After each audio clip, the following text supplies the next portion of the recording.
Food, clothing and shelter के साथ smartphone को भी बेसिक नीड की कैटेगरी में डाल देना चाहिए, राइट? एक अच्छा फोन आपके पास हो तो you can make payments, bills, shopping, order food, learn, educate, communicate, entertain and help. क्या कुछ नहीं कर सकते आप आज स्मार्टफोन से? So don't you deserve the best smartphone for you?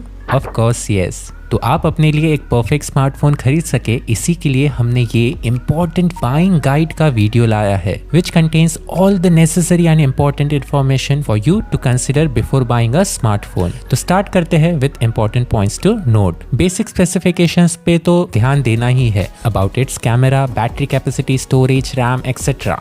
But सिर्फ ये इन्फॉर्मेशन सफिशिएंट नहीं है जानने के लिए कि कौन सा फोन आपके लिए सही रहेगा। Look for the real information inside it. First, in camera. Smartphones में तो जैसे रेस लगी है नंबर ऑफ कैमरास की, 2 कैमरा, 3 कैमरा, 4 कैमरा, भाई 6 कैमरा, और उसमें भी 12 मेगापिक्सल, 40 मेगापिक्सल, अरे नहीं 108 megapixel. I have read somewhere in an image or a photo, you're not looking what camera has seen, you are actually seeing what the phone has generated.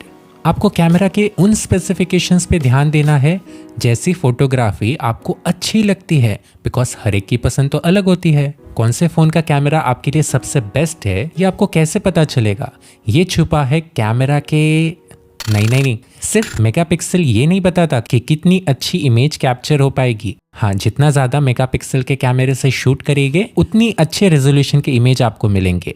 But that's not sufficient. जब आप camera के specs पे ध्यान दें तो देखिए इन numbers पे F के आगे जो नंबर लिखा है दैट शोस अपर्चर, यानी एक तरीके से विंडो। जितना बड़ा विंडो उतनी ज़्यादा लाइट सेंसर पे आएगी एंड उतनी अच्छी इमेज आपको मिलेगी। तो ये लिखा है इन द फॉर्म ऑफ 1/वैल्यू, यानी ये वैल्यू जितनी छोटी होगी उतना बड़ा अपर्चर होगा और उतनी ज़्यादा लाइट सेंसर पे आएगी एंड उतनी ब्राइट एंड क्लियर इमेज आपको मिलेगी। तो नाइट फोटोग्राफी के लिए वगैरह ये ज़्यादा अच्छी होगी।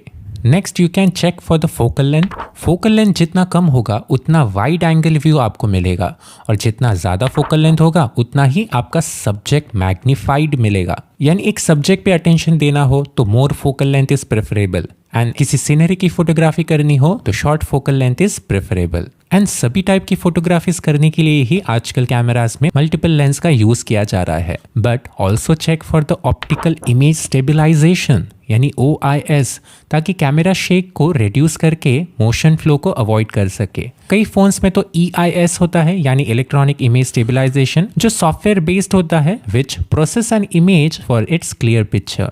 It is very helpful specially in shooting videos. But don't fall into the trap of unnecessary type of hypes that are created by various brands, जैसे कि ये लेंस है, वो लेंस है। Look for the real information inside it. हालांकि देखा जाए तो एक कंप्लीट डेडिकेटेड वीडियो ही बन सकता है कैमरा के बारे में समझाने के लिए, जो हम किसी और दिन लेकर आएंगे। नेक्स्ट, इन बैटरी। जितना ज़्यादा बैटरी उतना ज़्यादा चलेगा फ़ोन। अरे नहीं यार, it is not about how much energy do you have, it is about how efficiently the energy is used which you have. तो फ़ोन का प्रोसेसर कौन सा है and how it is using batteries charge, वो important है। Also अब तो charging को फास्ट करने की जैसे रेस लगी हुई है। सुपर चार्ज, डैश चार्ज, अरे और क्या क्या नाम आ रहे।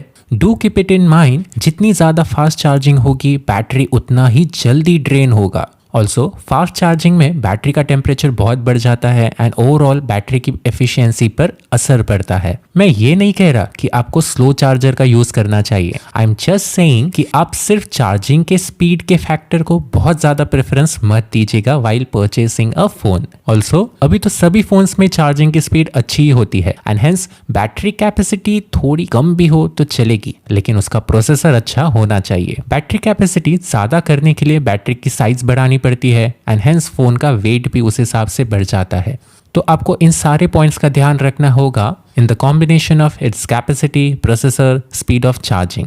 नेक्स्ट है स्टोरेज। इस पॉइंट के बारे में हर कोई बहुत वैल्यूएबल इंफॉर्मेशन को मिस कर जाता है। आप यही सोचेंगे ना कि जितनी ज्यादा स्टोरेज उतना अच्छा होगा। सोच गलत तो नहीं है पर परफेक्ट भी नहीं है। आपका डेटा स्टोर करने के लिए जो स्टोरेज मिलती है कई बार जैसे जैसे स्टोरेज भरने लगती है वैसे वैसे फोन की स्पीड स्लो होने लगती है। और किसको स्लो चीजें पसंद है भाई? हार्ड ड्राइव स्टोरेज जैसे eMMC 5.1 ये बजट स्मार्टफोन्स में आता है एंड UFS 3.0 फ्लैगशिप फोन्स में आते हैं। ये दोनों ही परफॉर्मेंस में काफी डिफर करते हैं। Hence prefer smartphones which are having UFS 3.0 hard drive storage in your budget। दूसरी चीज जो ध्यान देनी है वो है एक्चुअल यूजेबल स्टोरेज कितनी मिलती है आपको एक फोन में। एक 64 GB या 128 GB स्टोरेज फोन में कुछ फ्रैक्शन ऑफ मेमोरी तो ऑलरेडी यूज हो चुकी होती है for the pre installed apps and other data. Next is 5G और 4G and if 5G and what to keep in mind. हर जगह 5G का क्रेज चल रहा है, बट स्मार्टफोन्स में सिर्फ 5G का टैग होना ही सब कुछ नहीं होता। 5G नेटवर्क का एक बैंड होता है। डिफरेंट स्मार्टफोन्स में डिफरेंट बैंड्स का यूज किया जाता है एंड इंडिया में कौन सा 5G बैंड यूज होने वाला है वो 5G बैंड का सपोर्ट आपके फोन में होना जरूरी है। There are various bands. Jio ने एक्वायर किया है इन बैंड्स को, उसी तरह एयरटेल ने एंड उसी तरह वोडाफोन आइडिया ने।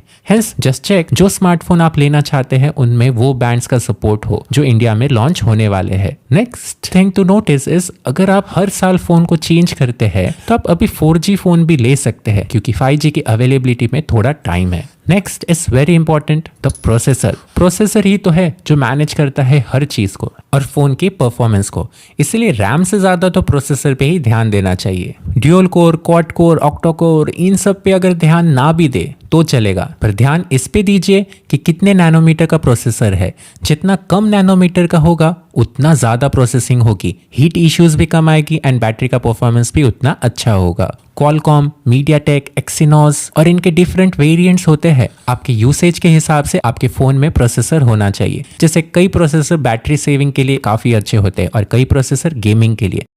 And next is the screen type, LCD, TFT, AMOLED, super AMOLED। अब ये तो आपको देखना है कि आपके बजट में क्या आपको मिलता है। Generally AMOLED displays are preferred due to the nice flags and थोड़ी बहुत बैटरी भी सेव हो जाती है। And lastly you can check for the connectivity options. कई ब्रांड्स अब अपना इकोसिस्टम डेवलप कर रहे हैं, जैसे कि iOS यानी एप्पल डिवाइसेस का एक इकोसिस्टम होता है जो सीमलेसली एक डिवाइस को दूसरे डिवाइस के साथ कनेक्ट कर लेता है। फॉर एग्जांपल OnePlus का फोन यूज करते हैं एंड आपके पास OnePlus की टीवी है एंड स्मार्ट वॉच भी है, तो आप हर एक गैजेट को एक दूसरे के साथ लिंक कर पाएंगे, कनेक्ट कर पाएंगे। तो this is called as an ecosystem. तो आई होप ये सारे पॉइंट्स आपको ज़रूर मदद करेंगे एक परफेक्ट स्मार्टफोन खरीदने के लिए। एंड आई विश कि आपके पास एक बेस्ट स्मार्टफोन हो जो आपके हर काम में आपकी मदद करे and helps you in making progress in your life. Comments में ज़रूर बताइएगा कि आप कौन सा स्मार्टफोन यूज़ करते हैं and how you are using your smartphone for making your life better. Please इस वीडियो को लाइक कर दीजिएगा एंड अगर अभी तक आपने चैनल को सब्सक्राइब नहीं किया है तो सब्सक्राइब भी कर लीजिएगा। Thank you so much and all the very best.